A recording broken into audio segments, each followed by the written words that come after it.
São milhares de pessoas que fizeram uma aposta arriscada e agora enfrentam as consequências do endurecimento da política americana de imigração. Nossos repórteres no Brasil e na América do Norte mostram agora o retrato de uma crise que inclui deportações em massa e famílias traumatizadas. Qual é o preço de um salto no escuro?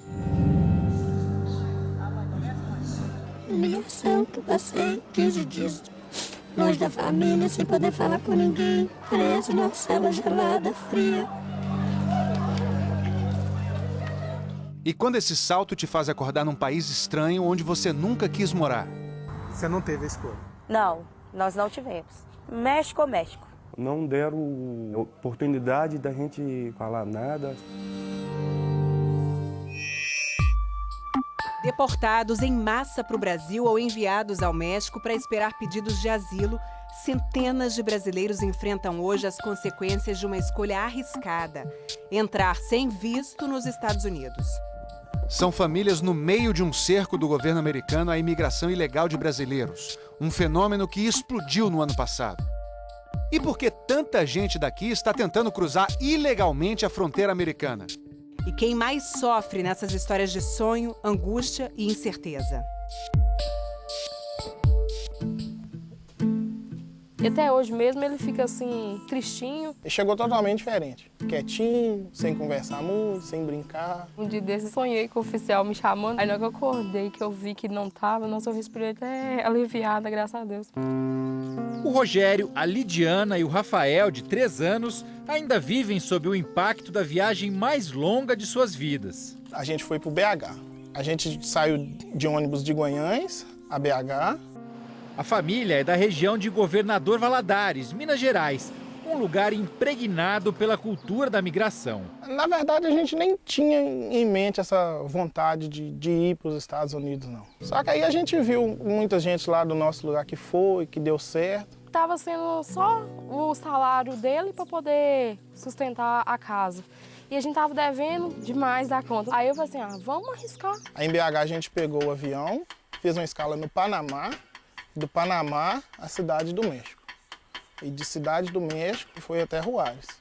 No trajeto até a cidade Juárez, na fronteira com a americana El Paso, no Texas, o primeiro choque de realidade. Tem um posto policial, e nesse posto policial eles usam para cobrar a propina das pessoas. Eles entraram no ônibus e falaram, os homens descem. Eles recolheram o nosso passaporte, eles deixavam a porta da van aberta e a gente passava por trás da van, pegava o dinheiro do bolso sem ver, jogava em cima do banco e saía de novo. Rogério e Lidiana viajaram com o filho para tentar o chamado Caicai, cruzar a fronteira e cair, se entregar imediatamente à polícia americana. A minha esposa, inclusive, até caiu naquela adrenalina toda, eu com o menino nos braços. A gente passou o rio e chegou do outro lado. Aí, por volta de uns 10 minutos, assim, mas também chegou uma viatura e colocou a gente na van e levou lá pro abrigo onde a gente ficou. Feito em família, o Caicai é uma estratégia para evitar a expulsão imediata do país. Isso porque crianças que entram nos Estados Unidos de forma ilícita não podem ser deportadas imediatamente, como explica esse delegado que investiga esquemas de imigração ilegal. O Caicai cresceu muito porque ele é mais barato e porque ele é mais seguro. E havia uma certeza muito grande de que essas pessoas iriam conseguir chegar, se entregar às autoridades americanas, pedir asilo, seriam detidas, depois liberadas para aguardarem soltas o julgamento pela corte. E nesse momento, então, eles acabavam indo para outros pontos do território americano e lá permaneciam ilegalmente. Essa política americana de pegar e soltar mudou o perfil do imigrante ilegal brasileiro. Na década passada, a maior parte era de pessoas sozinhas ou casais sem filhos, que viajavam com vistos de turista e ficavam além do prazo. Hoje são famílias sem visto, como a de Rogério e Lidiana, e outras que agora enfrentam uma escala inesperada no caminho. A vontade era chegar ali, do outro lado do Rio Bravo. A família mineira foi parar 9.000 quilômetros longe de casa. Eu não acho ilegalidade eu tentar dar uma vida melhor para o meu filho, para minha família. Nós achamos que eles iam dar o asilo para nós, né? Nos últimos 2 anos, milhares de imigrantes, principalmente da América Central, têm marchado em direção à fronteira dos Estados Unidos para pedir asilo humanitário, fugindo da pobreza e da violência. Wellington e Maiara viajaram com um filho de 5 anos. Saíram de Resplendor, Minas Gerais, no dia 22 de janeiro. Destino, cidade Juárez, México. Tudo que a gente tinha, a gente vendeu, gastamos com passagem. O que a gente tinha, acabou. Querendo dar uma vida melhor para minha família, adquiri muita dívida. Lutei tanto para estar aqui, cara. Primeiro, eles encararam a guarda mexicana, que está na fronteira 24 horas por dia. Foi complicado ver meu filho naquela situação, a polícia mexicana correndo atrás da gente, eu com meu filho no colo, atravessando um esgoto. E depois, a patrulha do lado americano. Quando a gente se entregou lá no dia, chegou um e perguntou, brasileiro? Sim. Aí começaram a rir. Dava para ver que eles olhavam para a gente com um tom de nojo. O que vocês estão fazendo aqui? Isso é meu país e não quero vocês aqui. É muito humilhante mesmo. Muitos imigrantes esperam o sol baixar, como agora, no entardecer ou à noite, para atravessar o muro. Acreditam que assim há menos chances de eles serem vistos. Em alguns trechos, nem muro existe, como aqui. Só que o patrulhamento da fronteira aumentou bastante. E os que se arriscam sabem que do lado de lá, em território americano, podem ser presos. O que não sabem é como vão ser recebidos. E o tratamento dado aos brasileiros mudou muito. A mudança começou depois de uma estatística que surpreendeu. No ano fiscal americano de 2019, 18 mil brasileiros foram presos tentando entrar nos Estados Unidos sem um visto válido. É 11 vezes mais do que no ano anterior e o maior número desde 2005. Para esta professora, baseada nos Estados Unidos e que há 10 anos pesquisa a imigração de brasileiros, a queda na concessão de vistos também ajuda a explicar a explosão de prisões. O número de vistos de entrada fornecidos a brasileiros despencou 42% no ano passado, em relação a 2014. Então, qual é o outro caminho para chegar nos Estados Unidos para os brasileiros? A fronteira do México é um caminho que hoje em dia talvez seja o único caminho para chegar aqui do que ficar esperando conseguir um visto. Em janeiro deste ano, os brasileiros foram incluídos num protocolo chamado MPP, criado pelo governo americano para reduzir o número de imigrantes ilegais no país. Eles podem agora ser trazidos para o México para aguardar aqui a resposta ao pedido de asilo. Até o fim de fevereiro, 226 brasileiros já tinham sido transferidos. A família mineira estava no primeiro grupo de imigrantes do Brasil trazidos pelo protocolo. Não deram oportunidade da gente falar nada, vocês estão indo para o México. Não, mas a gente não assinou nada, como que a gente vai para um lugar desse? México. Só isso que falaram pra gente. Esta outra família, que preferiu não ser identificada, veio no mesmo grupo. Aí eu falei assim, não tenho opção de voltar pro Brasil, porque eu tenho medo do Brasil, mas eu tenho mais medo do México. Eles falaram pra mim, não, você só tem 2 opções, ou México ou México. Eu falei assim, se eu não quiser assinar. Ele falou assim, sem problema, você vai ser removido do mesmo jeito e carimbou por mim. O asilo humanitário é uma opção para quem sofre risco de morte, violência ou perseguição no país de origem. Mas essa proteção ao migrante é concedida de forma criteriosa pelos Estados Unidos. Segundo a coordenadora de uma ONG que atende imigrantes na região, as respostas para os pedidos de asilo podem levar até 1 ano e apenas 2% dos pedidos são aceitos. Nós não temos visto um critério claro dos Estados Unidos para lidar com cada pedido de asilo. Algumas pessoas podem ficar por lá em liberdade condicional enquanto esperam. Outras vêm para o México e algumas são deportadas ao país de origem. Em nota, o governo americano informou que imigrantes irregulares podem ficar nos Estados Unidos, se suas reivindicações forem consideradas meritórias por um juiz de imigração. Disse ainda que trabalha com o Brasil e governos da região para aumentar a segurança em suas fronteiras e combater quadrilhas que exploram a imigração ilegal. Os imigrantes mandados ao México que não têm como pagar um hotel ou alugar uma casa ficam em abrigos ou albergues. A casa do migrante, mantida com doações, teve que se adaptar.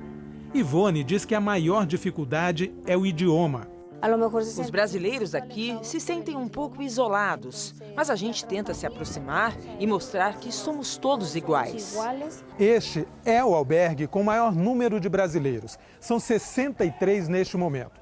Até o início do ano, no máximo, 5 passavam por aqui a cada mês e ficavam 1 ou 2 dias antes de tentar a travessia para os Estados Unidos. Agora o albergue está se preparando para receber um número cada vez maior de brasileiros, que até conseguem atravessar, mas são mandados de volta para o México pelo governo americano.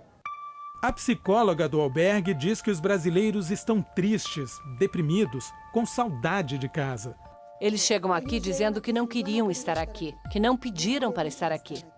Alguns deixaram bilhetes na caixa de sugestões, pedindo para fazer comida brasileira uma vez por semana e a volta para o Brasil. Aqui eles têm 3 refeições por dia e abrigo de graça, mas precisam seguir as regras com hora para sair e entrar.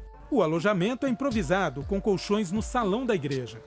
Mas todos afirmam que era pior quando estavam presos nos Estados Unidos. Era uma cela que cabia umas 10 pessoas e tinha umas 30 pessoas amontoadas. E a comida era horrível. Era um burrito que às vezes estava azedo, fedia azedo. Eu fiquei 6 dias sem tomar banho. Minha esposa passou mal. Tenho um filho de 5 anos que eu chorei várias vezes de ver meu filho do chão, não poder fazer nada. Era coberta, a gente ficava separado da esposa. Brasileiros que foram deportados, como o casal Rogério e Lidiana, que mostramos no começo da reportagem, também reclamam da detenção americana. Na hora que a gente acabava de dormir, que eu tinha acabado de fazer ele dormir, os oficiais chegavam fazendo chamada, porque fazia chamada todas as horas, né? Aí chegava chutando os colchão, quando a pessoa não acordava, sabe? Foi muita tortura psicológica. A deportação em massa, que teve mais um capítulo nesta semana, também é uma novidade. O Brasil não aceitava esses voos fretados pelo governo americano para trazer os brasileiros expulsos de lá desde 2006. Mas essa política mudou no atual governo. Mais de 500 brasileiros já foram expulsos e são trazidos em aviões fretados pagos pelo governo americano. 6 já chegaram aqui no aeroporto de Confins. Agora está chegando o 7º. Esses brasileiros dizem que o único apoio que eles têm recebido na chegada ao Brasil é esse lanche aqui, que está sendo oferecido pela concessionária que administra o aeroporto. Vocês acharam que quando chegasse no Brasil ia ter alguma coisa? A gente achava. Quem não tivesse condições de voltar a casa, ter algum apoio, alguma ajuda, mas não. Descemos no aeroporto, se viram, cada um segue seu rumo agora. Em nota, o governo brasileiro disse que as deportações e envios de imigrantes ao México são decisões unilaterais e soberanas dos Estados Unidos. Afirmou ainda que vem dando assistência consular a imigrantes brasileiros presos, que muitas vezes são vítimas de quadrilhas que lucram com o contrabando de pessoas. O Itamaraty informou também que tem realizado visitas a prisões americanas que abrigam brasileiros e feito gestões junto às autoridades locais sempre que necessário. O governo americano não comentou os relatos sobre maus tratos em prisões no país. Que os pais tomaram essa decisão para dar uma vida melhor para os filhos. Mas os filhos não necessariamente reconhecem isso. A experiência deles é uma experiência que é de mudança, de não ter certezas. Então isso as crianças estão tentando entender para onde elas vão. É muito dolorido. Ver seu filho chorar, pedir as coisinhas, você não pode fazer nada. Você fica de mãos atadas. Ele ficou uns 3 dias sem conversar, não queria brincar. Fico morrendo de medo de, no futuro, ter alguma consequência para ele, sabe? Que situação a gente foi pôr o nosso filho, né? A maior lição é não submeter meu filho ao que ele passou. Se Deus quiser, a gente vai reerguer, tirar força de onde a gente achava que não tinha e vamos seguir. O que você quer agora? Ir embora pro meu país. Meu sonho acabou. Começar do zero agora, novamente. Triste, mas estamos prontos.